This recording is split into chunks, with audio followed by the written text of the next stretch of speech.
ஆண்டவராகிய இயேசு கிறிஸ்துவின் நாமத்தினாலே உங்களை நான் வாழ்த்துகின்றேன்.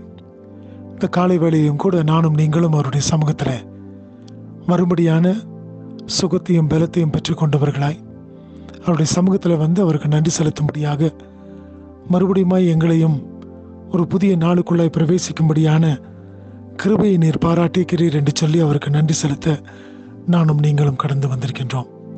இந்த புதிய நாளை துவங்கி இருக்கும் பொழுது ஆண்டவர் நம்மோடு கூட இருந்து செய்கின்ற காரியங்கள் பெரியவைகளாய் காணப்படட்டும்.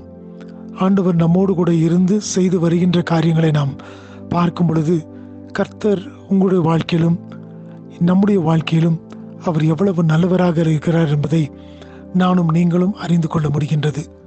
நிச்சயமாய் நாம் ஒவ்வொரு நாளை கடந்து வரும் பொழுதும் கர்த்தருடைய அன்பும் அவருடைய மாறாத இரக்கமும் நம்மோடு கூட இருக்கிறது என்பதை நாம் துளியளவேனும் நாம் மறுக்க முடியாத ஒரு காரியமாய் காணப்படுகின்றது. ஏன் என்று சொன்னால், ஆண்டவருடைய அன்பு நம்மை நடத்தவில்லை என்று சொன்னால், அவருடைய இரக்கம் நம் மீது அவர் பாராட்டவில்லை என்றால் நாம் நிர்மூலமாகி இருப்போம். அதை தானே நாம் வேதத்தில் பார்க்கின்றோம்.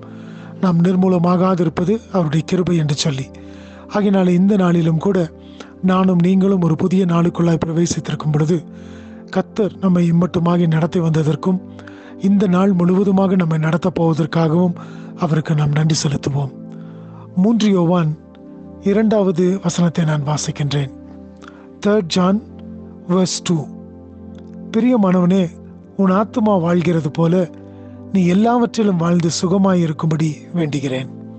இந்த இடத்துல நான் பார்க்கும் பொழுது, இந்த வசனத்துல சொல்லும் பொழுது, உன் ஆத்துமா வாழ்வது போல நீ எல்லாவற்றிலும் வாழ்ந்து சுகமாய் இருக்கும்படியாய் நான் வேண்டிக் கொள்ளுகின்றேன்.